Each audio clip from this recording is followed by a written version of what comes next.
श्री स्वामी समर्थांची 108 आरती कसे करावे, 108 आरतीचं महत्त्व काय आहे, सगळे ह्या व्हिडिओमध्ये आपण जाणून घेणार आहोत.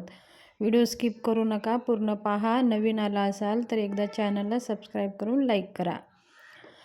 आपल्या जीवनामध्ये खूप काही प्रश्न आहेत, संकटे आहेत, काही केलं तरी सुटत नाही. आपण खूप सेवा केली, खूप उपाय केले, श्री स्वामी समर्थ सारामृतांचे पारायण केले, सगळं काही करूनसुद्धा आपल्या मनासारखं जर आपल्याला रिझल्ट भेटत नसेल तर तुम्ही 108 आरती करून पहा. 108 आरत्या म्हणजे तुमच्या जवळपास कुठं स्वामी समर्थ केंद्र असेल, त्या केंद्रामध्ये त्रिसंध्या आरती होतात. सकाळी 8ची आरती, नंतर 10:30ची आरती, त्याचबरोबर संध्याकाळी 6ची आरती, अशा 3 वेळेस आरती होतात. आपल्या खूप समस्या आहेत, आपले खूप प्रश्न सुटत नाही. काही समस्या असू द्या, तुमच्या मुलांच्या शिक्षणाविषयी असू द्या, नोकरीविषयी असू द्या, व्यापारविषयी असू द्या, लग्नाविषयी असू द्या, घरामध्ये पती पत्नीविषयी काही समस्या असू द्या, कोणतेही अनेक असे समस्या असू द्या, फक्त तुम्ही श्री स्वामी समर्थ महाराजांच्या कोणत्या वेळेत तुम्हाला जमेल त्या वेळेमध्ये त्या आरतीला हजर राहायचं आहे.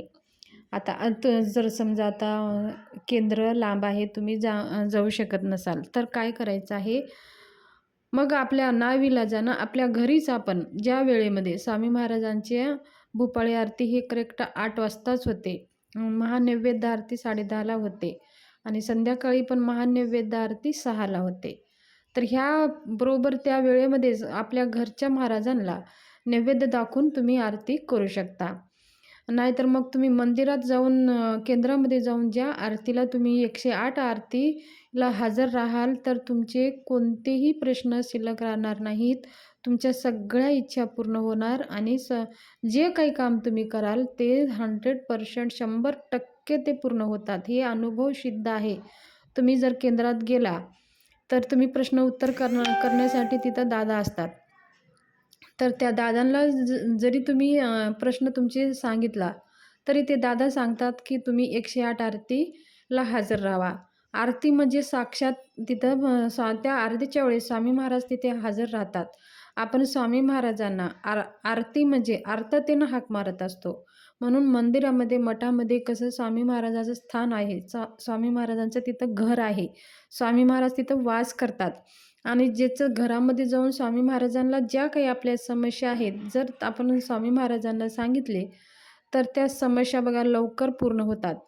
म्हणून आपण स्वामी महाराजांच्या घरी जायचे. स्वामी महाराज तर आपल्या घरी असतात, पण त्यांचं जसं मठ आहे, मंदिर आहे, तिथं स्थान तिथं बसवलेलं आहे, तिथं आव्हान केलं जातं. तिथं स्वामी महाराजांच्या सगळ्या सेवा, पारायण, होम हवन सगळ्या केले जातात. म्हणून तिथं ती जागा एक अशी ऊर्जावान जागा असते. म्हणून तिथं स्वामी महाराज आपण तिथं आरती करतो. आरती म्हणजे आर्ततेनं हाक मारतो, त्याला म्हणतात आरती. स्वामी महाराजांना आपण मनाभावाने तिथं जाऊन आपण जर स्वामी महाराजांना आपल्या मनातल्या ज्या काही समस्या आहे ज्या सांगितल्या तर बरोबर स्वामी महाराजांच्या कृपेने आपल्या सगळ्या समस्या पूर्ण होतात. आणि हे 108 आरती पूर्ण करण्याच्या आधी स्वामी महाराजांना नारळ, खडीसाखर, 10 रुपये, 11 रुपये दक्षिणा आणि 2 अगरबत्ती घेऊन हातामध्ये घेऊन स्वामी महाराजांना विनंती करायचं आहे, स्वामी महाराज आजपासून मी 108 आरतीला हजर राहणार आहे आणि मला कोणत्याही समस्या येऊ देऊ नका, माझ्या 108 आरती पूर्ण करून घ्या, असं म्हणून स्वामी महाराजांना नारळ, खडीसाखर ठेवून मग दररोज ज्या वेळेत जमेल त्या वेळेमध्ये आपण आरतीला हजर राहायचं आहे. आणि समजा आता काही अडचणी असेल, 1-2 दिवसमध्ये जरी आरती चुकली तरी काही घाबरायचं नाही. पुढे आपल्याला 108 आरती कंप्लीट करायचे असतात. लेडीजचे जे काही प्रॉब्लेम असतात 5 दिवस ते स्किप करून पूर्ण 108 आरती आपल्याला पूर्ण करायचे असतात.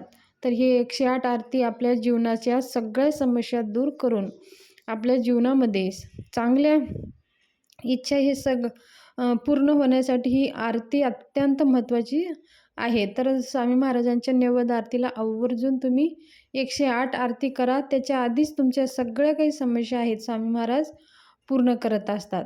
तर आरतीला जाऊन आरतीला हजर राहणे तेवढंच महत्त्वाचं आहे. आरतीच्या वेळेस आपण जातो आरतीला केंद्रामध्ये गेल्यानंतर अगोदर आपल्याला औदुंबर झाड असतंच. त्या औदुंबरच्या झाडाला आपल्याला 11 प्रदक्षिणा करूनच आपल्याला आरतीला हजर राहायचं आहे. आणि सगळी काही तिथली सेवा झाली की प्रसाद घेऊन महाराजाला 3 वेळेस मुजरा करून आपल्याला घरी यायचं आहे. असं तुम्ही करून पहा, बघा तुमच्या कोणत्याही समस्या राहत नाही. धन्यवाद.